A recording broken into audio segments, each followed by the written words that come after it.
Hey now, welcome to the Dirty Side of the Track, America's leading Formula One podcast. I'm Brian, that's Rob. We have a special episode for everyone today. I'm super excited. How are you, Rob? Yeah, special in inverted commas. We'll see how this one pans out because, not to be clickbaity, but we've managed to get a sneak preview of the Drive to Survive next season episode listing, and we're going to go through it and give our view on each episode before Can't any of wait. you will have heard of it. Can't Absolutely, wait. 100% factual. This is not a silly, dirty side made up thing. We have an insider at Netflix that has passed us the list, so listen on. That's better than what I was going to say is how I hacked in and found it. You're right. We have an insider at Yeah, Netflix. yeah, yeah. I mean, if you just said how we hacked in, Brian, I've seen you try to do Photoshop on your phone. There's just no way that you're gonna.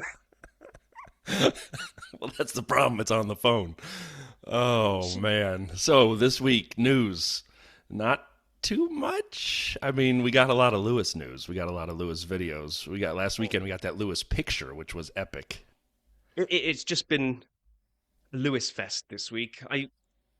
I'm sure Charles Leclerc is comfortable enough in his own skin that he's not feeling like the odd one out this week. But it must be difficult to sit there and it's just everywhere you look. It's wall to wall Ferrari promotion, and Charles isn't in any of it. That's a great point. I hadn't even So thought of that side of it.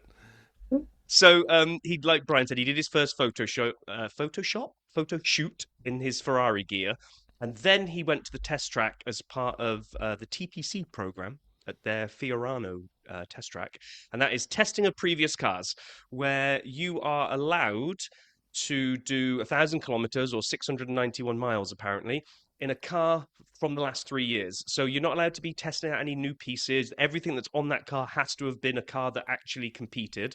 So I imagine, I didn't look into this, I should have done. I imagine they've just used last year's car, just tried to use the closest thing to the thing that he'll be getting into this year, I would imagine. You would think so. Do you know, like this, for the listeners too, if you guys know, tell us, are you allowed to do an unlimited amount of time in a 4-year-old car? And I'm not No, saying you're not it's, even allowed to. You're not even allowed to use it. oh, okay. I was going to say, because they have their own track. If I were Lewis, I'd just move there and drive F1 cars around the track from their history catalog all day. Yeah, he's there in the 1950s version. Well, I'm I not sure I'm mean, getting the feedback that I'm looking for on this one. I can't adjust the brake bias. How come I can't get brake magic? But the photo shoot where he looked like he was out of The Godfather, when I think he's in, that was Enzo Ferrari's house, So right? good. Such a good photo. Did I mean, it's an F40 behind him too. So like that is the chef's kiss part. It's not the I'm straight out of The Godfather. It's not whatever building or house he's in front of. It's all of it combined with an F40 behind him, like possibly the greatest car ever made. And ironically, someone crashed Lando Norris's F40 like the same day as that thing came out. I'm well, like, what are the odds? there were a couple of clips that did the rounds. There was the Lando Norris one got crashed. Did you see the other one about just Yes. the one that just crashed and went off to the side and just Yes. flipped over a barrier? And that apparently was uninsured and was being driven by a technician from the garage that it was in for servicing for. No, I didn't know that part about that one. Oh my gosh! And although they were saying that I might have this wrong, it's still unlikely to be an insurance write-off because of just how valuable those cars are. Yeah. I'm Anyway, actually but yes, for anyone who can't see the podcast, which is everybody, I'm actually picking up from my desk a Ferrari F40 Matchbox car that I keep on my desk to play with during meetings. I Because love the fact that during high-powered business meetings, we've probably just got Brian going, "Mm, mm," and then I don't suddenly I somebody don't says, actually make the sound effects. Brian, you're not on mute." I don't make the sound effects. So Anyway, yeah. before we move on from this one, people were looking the other week into that 16 tires, 44 Oh my windows thing on the God, yeah. Ferrari post, right? Well, this one, I did like this. Seven They windows said, and a door to the eighth. yes, Seven seven windows and a championships. door. And I was Yeah, like, I saw that's that. a bit of a reach because they said, oh, yeah, there's 7 open doors or 7 open windows and a door to the eighth. I'm like, that's not a door to a window. That's a door to the house. I mean, I appreciate that somebody saw it and went for it, but that's a little bit of a reach. So, and then last thing on Lewis was last week we kind of did the whole rumor mill thing about Instagram sleuths had been looking at various posts on Instagram going, hang on a minute. Angela Cullen looks like she's in the same ski resort as Lewis Hamilton, and she's got a 44 in the background. I think they might be getting together, or back together even. We ran with it as a good old rumor mill story, and guess what? She was officially seen in the Ferrari set up this week, and she's confirmed she's back with Lewis. So, again, Charlie boy sitting over there watching Who can? the Godfather move into Enzo's house. He's got his personal trainer that gave him all that success. 7 windows with a door to the 8th. This Lewis machine is. I'd find it a little unnerving if I was Charles. That's all I'm Really? gonna You say. think this is what's happening for him right now? Are you okay? I don't think that's happening. Massive news: Racing Bulls lost Orin as a sponsor. Just kidding. That's The only reason I put this on here is because I love clickbait, and I love the fact with a lot of the outlets that ran with this said Red Bull lose major sponsor. I was like, oh, well, okay. Is the Red Bull machine falling apart even more? We've had key people leave. Have we got key sponsors pulling out now? Yeah. I fell for it, clicked into the article, and then suddenly the word Red Bull is replaced with Racing Bulls, and they've lost Oren as a sponsor. I was like, okay. So let's just take that and file that under Nothing Burger. Nothing Burger. Former Kick Sauber team representative, I can never get this guy's name right, Alessandro Aluni Bravi, will join McLaren Racing as the new Chief Business Affairs Officer. It's exciting, I guess. They've confirmed that after 2 years on board, Chief Communications Officer Steve Atkins, again, I don't know who that is, will be leaving the team at the end of February for personal reasons. And they thanked him for his contributions. So, okay. Yep. I mean, this guy's name, Aluni Bravi, it does sound like a model of a Sony TV. But, well, yeah, I picked up the 65-inch Aluni Bravi. Yeah. Well, that's a whole different story. I'll let you and your Aluni Bravi have a good time over there. The thing that actually caught my attention, and then I'll let you do the Magnussen thing it's rare that news gets me worked up. And the FIA seem to have come out, and the whole world is reporting this, and they all have, even a graph now that came out that kind of lays out the fines. The FIA have decided to add to the sporting code for 2025 a sort of swearing or critical nature of the governing body penalty. And I don't like this at all. I actually really hate this. You can actually get suspended if you twice say mean things about the FIA or Mohammed Ben Sulayem. You get suspended, but it can be a suspended penalty where they'll hold it. If you do it a third time, you get suspended and lose points. Why would they? Rob, I'm so frustrated with the story that the FIA, and the rumors are in the story that they kind of pushed this through really fast and gave people very little time to know about it or vote on it, and they rolled it out. This is so just disgusting to me that they would try to regulate this aspect of people's personality through on-track fines, through deductions of time in car races and or points. Yeah, I mean, we don't normally try to get too serious on this pokey little pod, but this is one that has really got me quite annoyed, because this isn't just, people have, you Google this and you look at the news being reported on it, it's being put under the swearing ban. Oh yeah, swearing ban, if they can repeatedly swear, they're going to get fined, and then if it goes any further, you can get a suspension, and then if it goes any further, you'll actually get suspended and potentially lose championship points, which is insane. Insane. But it's not. It's a whole loss of freedom of speech for the drivers. Right. Because the actual wording of this, which talks about anything that the FIA deems that it's criticizing them, or anything that they take offense to. So now I saw one line on that: if you happen to be, as a driver, say, being interviewed, and you say you don't like pineapple on pizza, and the FIA's favorite topping is pizza, and they favorite topping is pineapple, and they take offense to the fact you don't like it, yeah, that's a ban. I mean, I know that's a stupid example, but it's the way it's written. There's no tangible thing in there other than if the FIA takes offence. It's ridiculous. How do you measure offence? It's absolutely ridiculous, and I don't know. I hope this is a nothing burger and they don't act on it, because if they do, people like Verstappen, everyone like that, they're just going to walk away from it. I mean, why would you be part of that sport if that's the way right. it goes? It's yeah. I mean, the BBC are usually pretty straight down the line, and it said they reported and said, it says, a source close to one top driver told BBC Sport that the move is ridiculous and that he, Mohammed Ben Salem, is acting like a dictator and creating his own little world that you play his way or no way. Which is ridiculous. I mean, it is. This is I mean, not like there's not like much we can do about it, but we're gonna. I really hope the drivers, the GPDA, the Grand Prix Drivers Association, and other groups are able to either undo this, overturn this, somehow get this removed, because it is. And again, we are a clean podcast, right? We don't swear. We do our best to be, and available for everybody. I have no problem with the drivers swearing, none. And I know I wouldn't want my kids hearing all the swearing all the time. They do a pretty good job beeping that out on the telecasts. I think it's fine. The people who drive those cars, the men in those cars and the women in the academy cars, all those drivers are basically risking their lives out there. And you're asking them to not swear.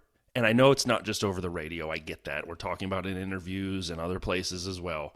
I just think the whole thing is utter horse crap, and it's just I couldn't find the button fast enough there. It just makes me mad. It really is, and it will be interesting to see how the season plays out. I'm hoping this is a whole bunch of I'm stamping my feet, you do it my way or the highway, but then actually it'll just all bubble down and nothing will actually come from it.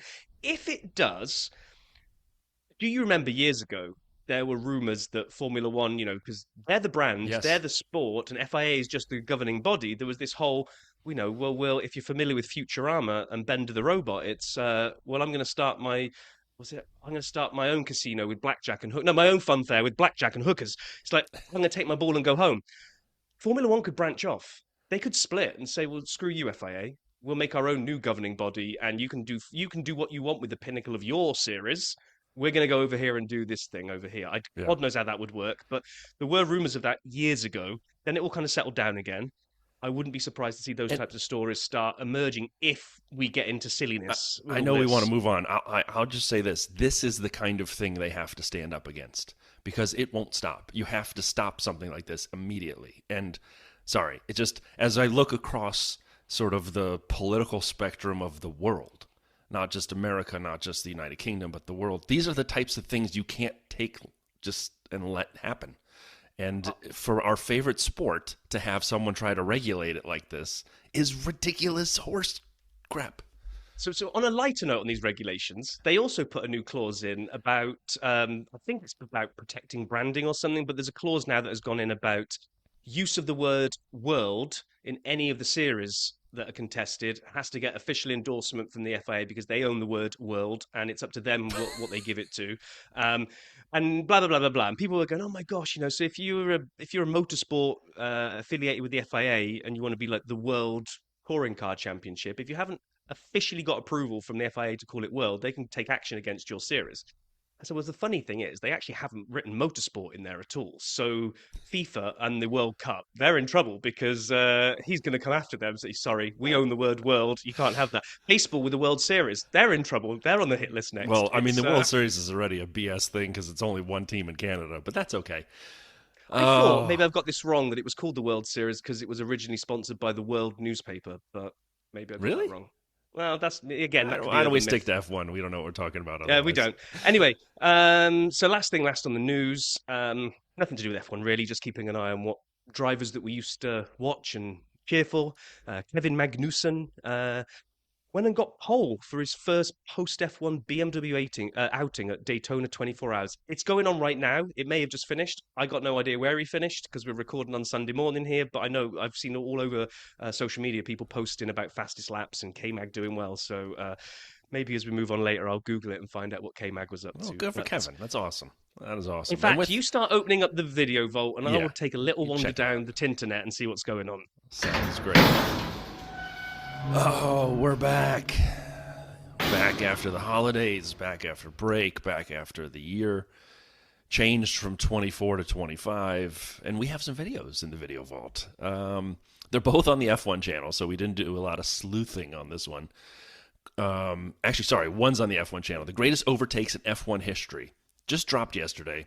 It's about 18 minutes. It's actually not too bad. This one I enjoyed because there's a little recency bias. You get a lot of stuff from the last couple years, but they do go through the vault and bring you stuff from the 80s and 90s and it's a lot of names that you would recognize.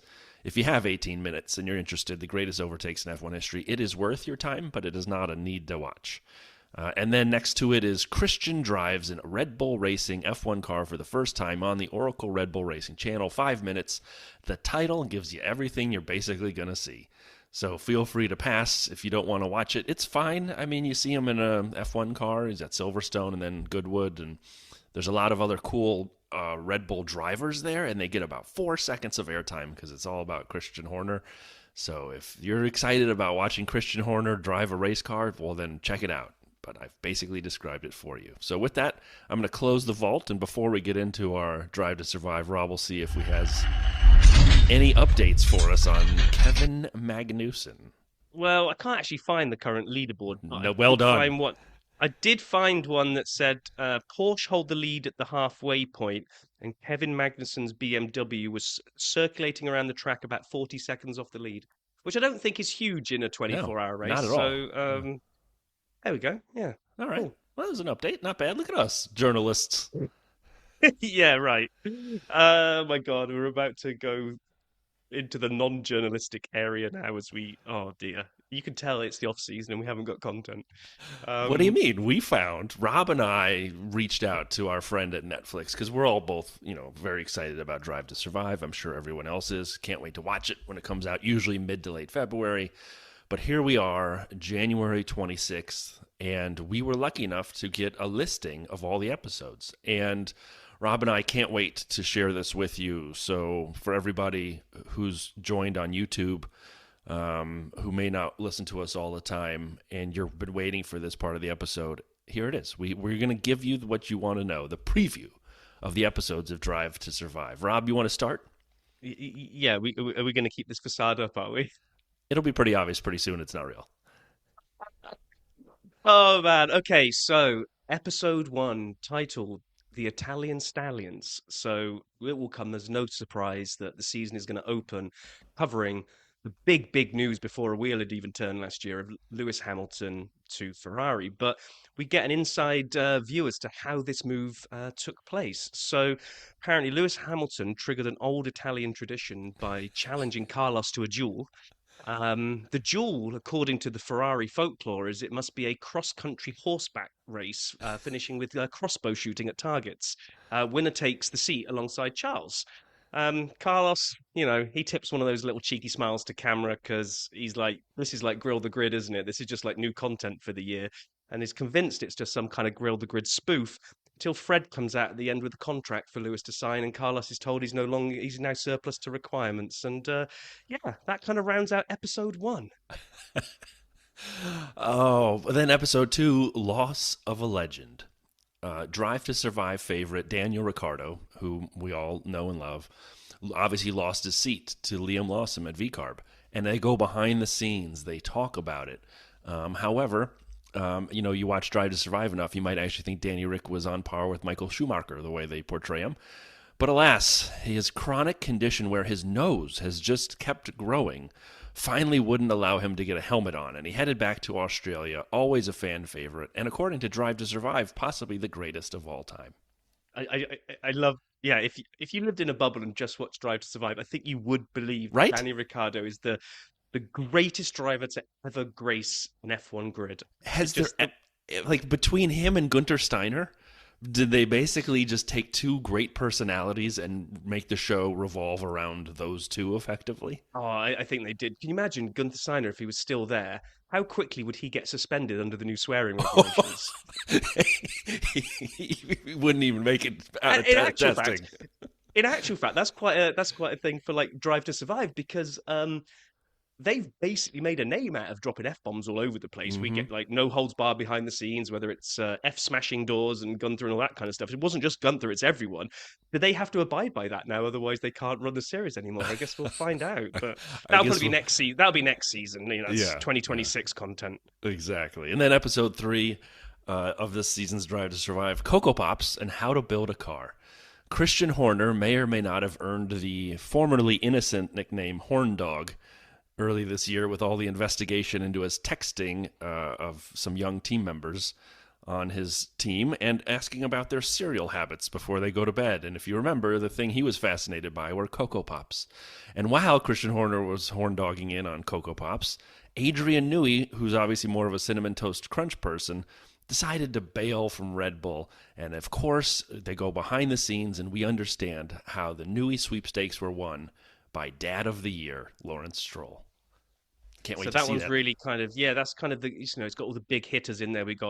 I'm not even sure this episode could be a little cringy. I mean, with Horner and the Cocoa Pops texting. And it shows Red Bull coming apart, and that's when Newey left. So it's really sort of a Red Bull retrospective. Yeah.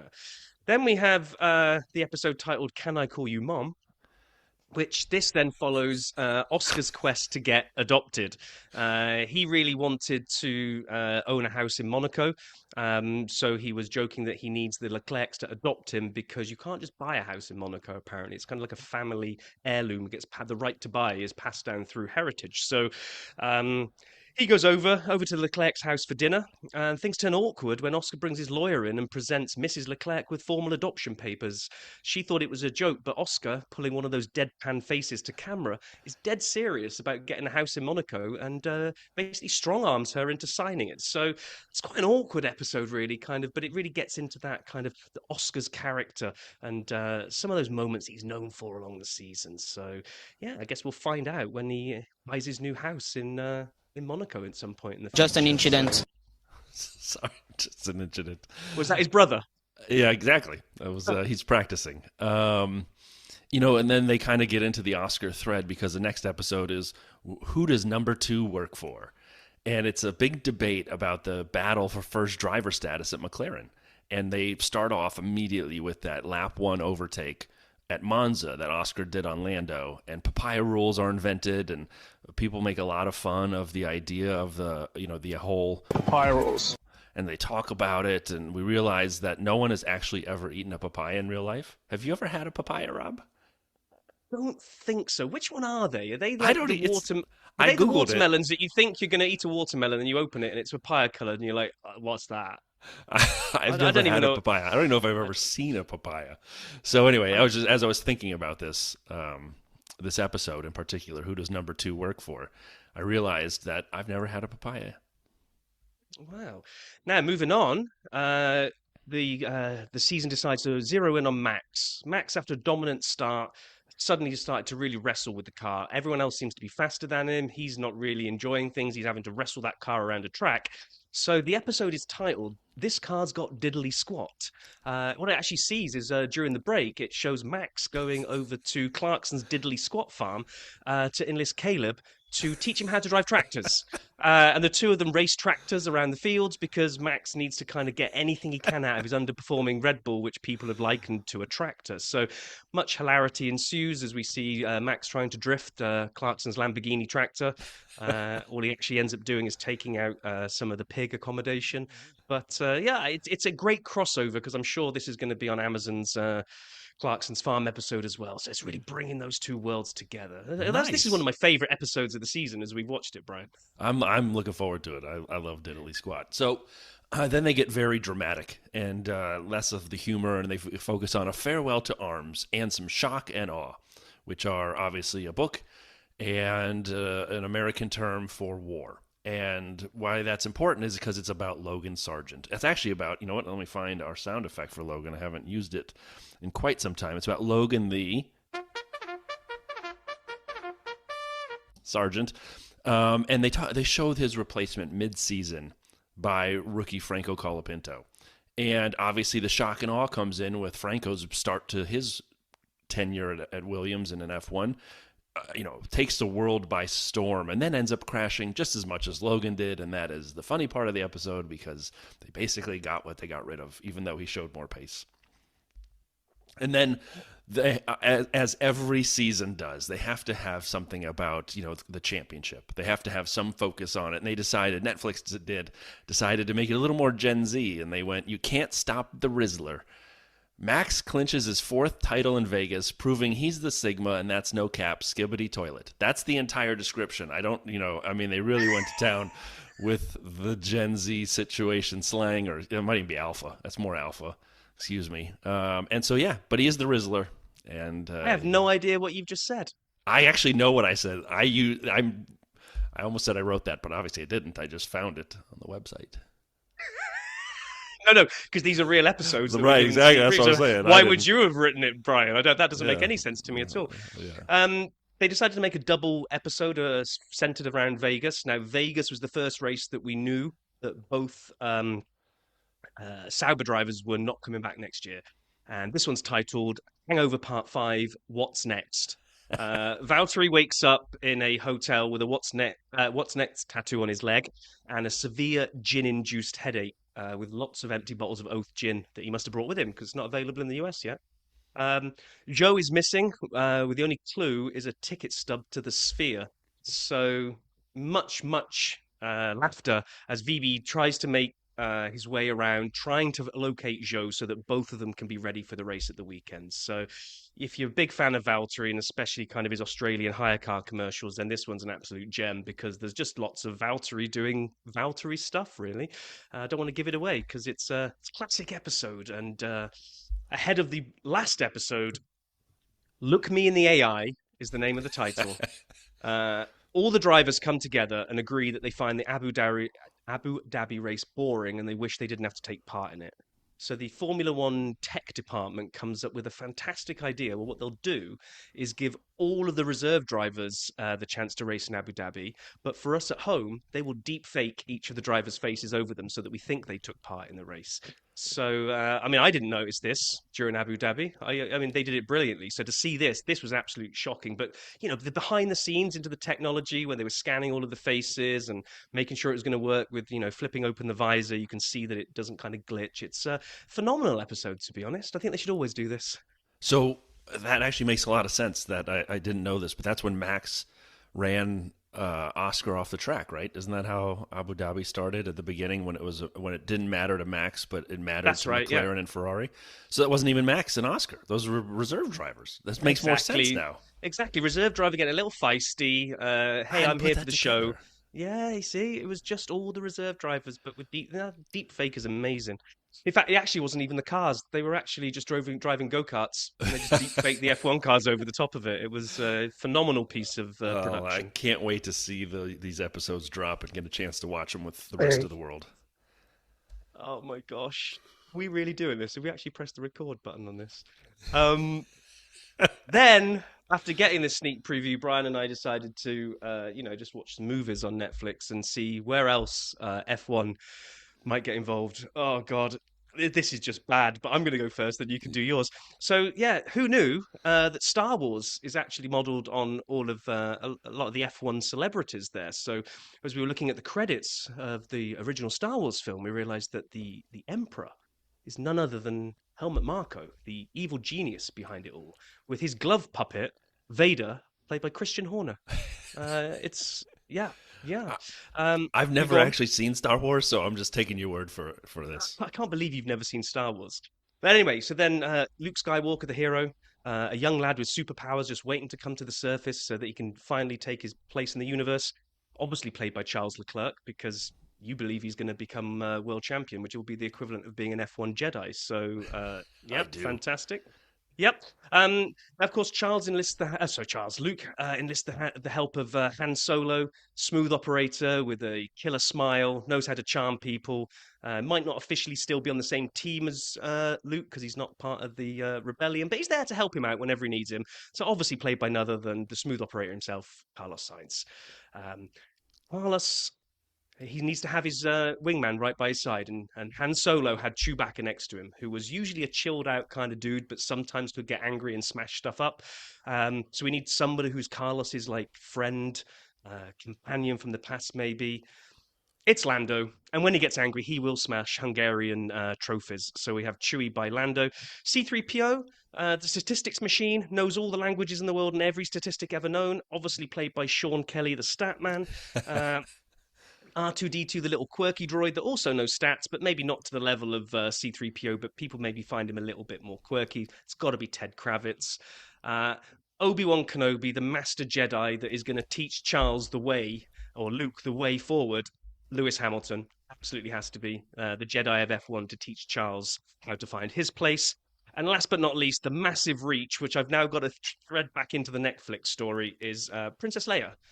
Obviously, we find out in Star Wars that she is the sister of Luke Skywalker. So if I've got Charles Leclerc in there and I need his sister, okay, how's this going to pan out? Okay, here's my big reach. Not wanting to lose Oscar to the Leclercs and still be Oscar's mother, it's actually Nicole Piastri that gets adopted by Charles's mother so that he can still get his Monaco house, but she can still be his mother, which then puts her in as the sister of Charles. Ergo, Princess Leia. I think I've nailed that completely.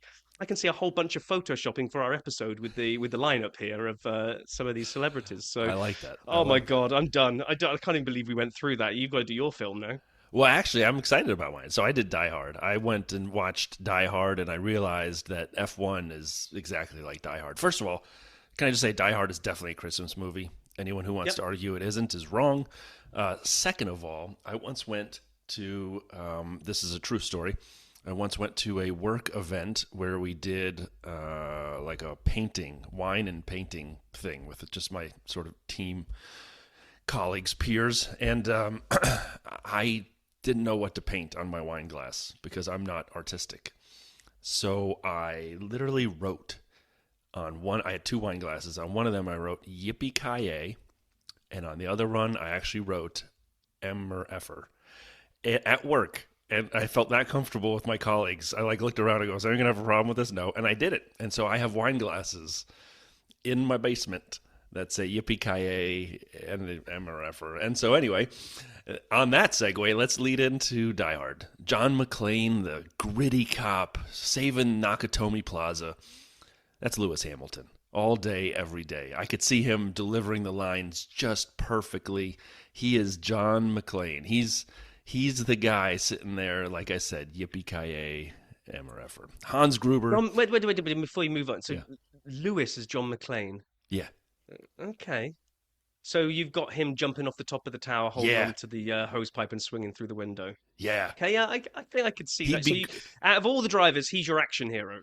Well, like when they blow out the windows, whether he puts the this explosive on the chair and it goes down. Glass. Who gives about glass? That's Lewis. He's doing that, and he's totally the superhero. Hans Gruber, played by the great Alan Rickman, may he rest in peace, an amazing actor. One more piece of trivia. Do you know when they get his watch unhooked, Bonnie Bedelia's watch, who's Holly Gennaro McClane, when he falls off the building, the reason that acting is so good is they let him go on 1 instead of 3 on purpose. It's like 1, 2, 3 fall, and he falls into a airbag. They went on 1 on purpose, so he was not ready. So his look of surprise as he's falling off Nakatomi Plaza, that's real. Wow. And so anyway, he's played clearly by Fernando Alonso, wearing nice tailored suits, sitting behind the desk, ordering the takeover of Nakatomi. That's 100% Fernando Alonso. Yeah, I can see Fernando sitting scheming. There. I mean, he's got this thing. Getting ready to sit on his beach and earn his 10% or whatever. 10% or whatever. Sergeant Al Powell, an amazing job, an amazing actor. This is GP. And you say, why would GP be Sergeant Al Powell? Well, because he's good on the radio, and that's what Al was. He spent the time with John McClane on the radio, cheering him on, keeping him calm, the same way GP does for Max. And the reason it's GP and not Bono is because at the end, when the guy comes out with the gun, the terrorist comes out with the gun as they're kind of closing up the scene at the end, GP pulls out his pistol and takes care of him because GP is a badass. So you think so? Because I was going to ask why not Bono, because the Bono and Lewis thing would have tied in beautifully. Right. You don't think Bono's got it in him to pop the guy at the end? I don't think so. I don't think he's pulling out that massive hand cannon and taking him out. Holly Gennaro McClane, Holly McClane, whatever you want to call her. Bonnie Bedelia in real life, a great actress. Susie Wolf, 100%. I mean, she's both smart, driven, successful, sophisticated, and an ass kicker at the same time.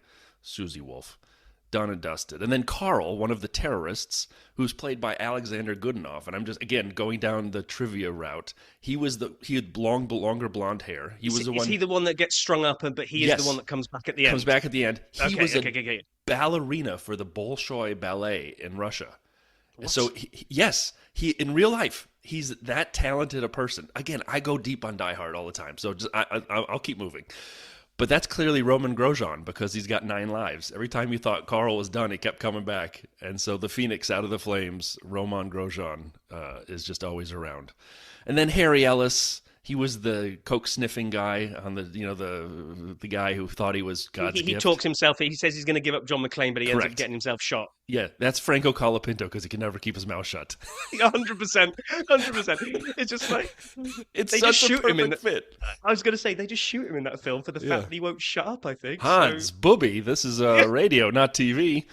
Argyle, the limo driver, who, again, just had such wholesome energy. That's Alex Albon, because at one point, when he drives the limo into the other car and he gets out and punches the guy in the face, then shakes his hand like it hurts, 100% that'd be Albon. You could see him punching someone like, ow, my hand hurts. Yeah, but you can see the look. He's so happy with himself that he's contributed by knocking out the. I'm with you. That's 100% Albon. The annoying journalist, William Atherton, the guy who ends up interviewing the family, and then they find the kids, and then Hans Gruber picks up the picture, and they figure out Holly McClane is John McClane's wife, and so forth. That's Lance Stroll. Is there anyone else as annoying? I mean, he's so annoying and doesn't think he did anything wrong the whole time. And Wolfgang is a close personal friend of mine. That's something Lance would say because he met him from his dad, and so sorry, Lance. Deputy Chief of Police Dwayne T. Robinson, who got BF'd on national TV. That's Christian Horner. That's 100% Christian Horner, who's just talking over on the side, thinking he's fixing everything, when in reality he's doing nothing, and he's always, if you're not part of the solution, you're part of the problem. Stop being part of the effing problem. Well, that's Christian Horner's being part of the problem, over there in the corner thinking he's helping out. And then finally, probably my favorite part of the movie, and one of my favorite lines, you have the 2 FBI agents, Special Agent Johnson and Agent Johnson. One of them is black and one of them is white. And the reason this is so funny is at one point they pick up the phone and he goes, Agent Johnson. He goes, no, it's the other one. What did the guy on the other side of the phone say? Are you the black one or the white one? That's why that line is so funny. When on the phone he goes, no, the other one. Anyway, I love that kind of subtle comedy. It's the Andrettis. Because you need the same name in the Andrettis. Yeah, this is when I was looking down your list, this was the only one that I was like. Yeah, I stretched a little on this one. I just wanted to tell the story about when they pick up the phone and go, no, the other one. It was just like Agent Johnson, Agent Johnson. What are they? They're the big shots that come in, take over the investigation, think they've got Fernando Alonso by the balls because he's going to be peeing his pants, when in actual fact they actually help him. Yeah, keep these things on the deck. They think they're getting transports, not gunships. Yeah. And then they end up getting blown up and go down in a Well, the Andrettis thought you were getting the Andretti bid, and instead it's the Andretti bid, but with Cadillac. Do you know where I was going to go with this? Yeah, no. I was going to go with, thought they were doing well. They ended up going down in flames. I wonder why they came back at the end. I was going to say it's the Alpines. It's Ocon and Gasly, but that's no one can tell those two apart. The two Frenches apart. It's like it's Ocon. No, the other one. The other one. Like the French. No, it was your movie. We'll go with the Andrettis. Well, I stretched there, but anyway, that was fun. Thinking of Die Hard, and obviously anyone listening this far, thank you. But you obviously know I have a problem with how much I care about Die Hard. We were going to go off and do like. This could have spiraled. Brian and I kind of got a little bit silly, and we decided to just cap it at these two things. We were off to TV dramas. We were looking at the A-Team, Knight Rider. We were going to plumb the depths and kind of keep going. We were like, this isn't as funny as we think it is. So let's just tap out at one film each, and then probably consign this episode to history and hope no one ever listens to it ever again. I was going to say, it also reminded me of when we first started that off season, we did F1 drivers if they were fast food chains. Oh, yeah. I've still got the old video that I clipped together to bring your some of yours together, and I didn't know some of the chains that you picked. Haven't been living in the US long enough at that time to kind of have seen them all. So some of them I was like, I don't even know if this is funny, but Brian's loving what he's doing here. So you were giggling away doing that. I was. Oh And also, do boy. you know what also what I stumbled across yesterday was, I don't even think it was last year, maybe it was the year before, when we did F1 drivers as NFL teams, and you gave the commentary for each driver as to which NFL team they resemble, because we were closing in on the Super Bowl, just like we are now. And you put that together, so that might have to come out of the locker just to have another walk down memory lane on that one. I might post that video again. Well, and Thinking about also, things. yeah, Okay, go go ahead. on. I was going to say one thing to look forward to that I'm very excited about is every February we try to get ahead of the March Madness craze. And March Madness, for anyone not in the States, is a big college basketball tournament that the bracket, the tournament, the fun, that's as good as the games. And the games are often quite good themselves, and it's a big month-long tournament. And we do February F1 Fantasticness. And 2 years ago, we did a bracket where we determined the best driver. A year ago, we did a bracket where we determined the best track. And this year, we'll be doing a bracket where we determine the best livery of all time, with some recency bias. So I don't even know if there will. Well, recency bias. I don't know. We've A both little talked bit. about ones that we're going to pull out from yesteryear, because liveries really only. Anyway, liveries weren't really a thing for quite a while, right? So we're going to bring some from the past. But who do we have? Was our driver Jim Clark? Was that the winner of the driver bracket? You know, the The remember. winner, thank you for asking this because I couldn't remember, it was Jim Clark. And then Um, which uh, track won? I can't remember which track won last year. well, if you give me a minute, I'll get that up too. And I actually Yeah. texted you that, so you should have known that too, buddy. Well, if you Uh, texted it to me, don't you remember what you texted me? it was Spa. So Jim Clark. Jim Clark and Spa. Jim So Clark, the best driver of all time as voted by the Dirty Siders.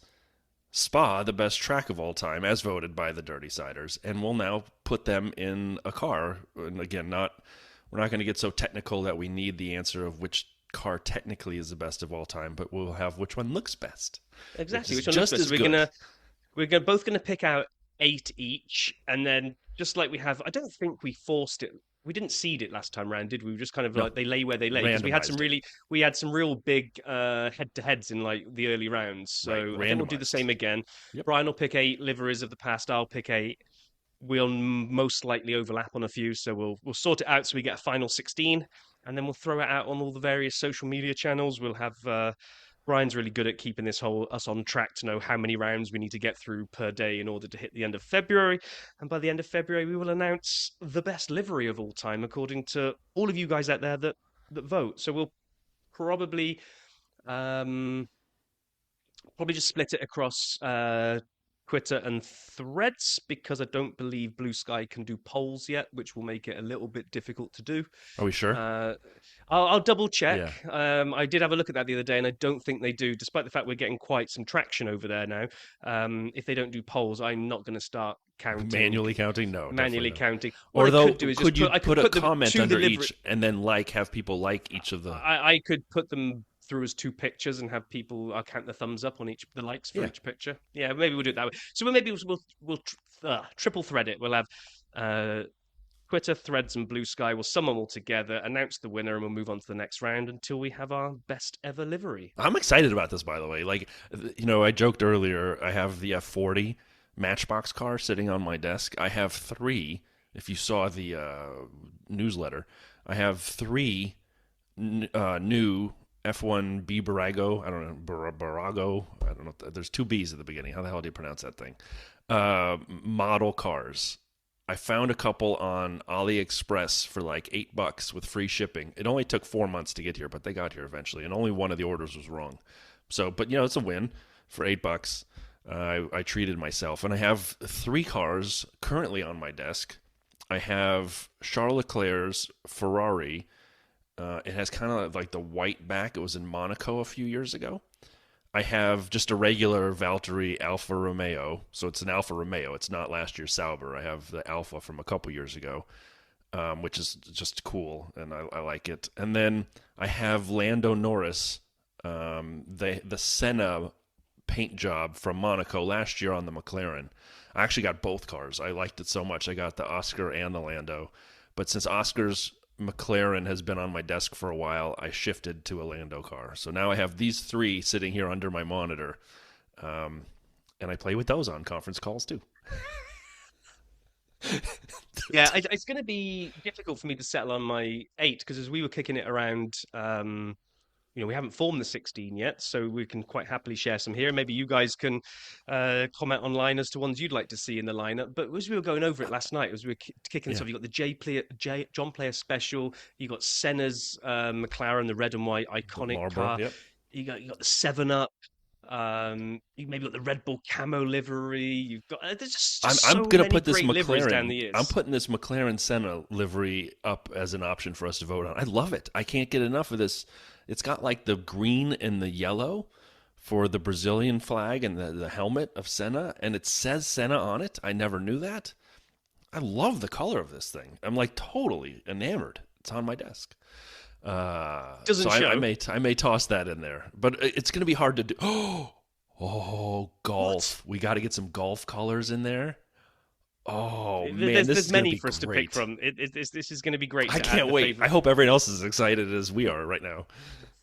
So then that'll kick off. We've got to get that together over the next few days because it needs to launch in February. And then hopefully this week, we're also going to get a guest on and do some DRS and quiz action. So we will We look got it forward to scheduled. that Hopefully next it week. happens.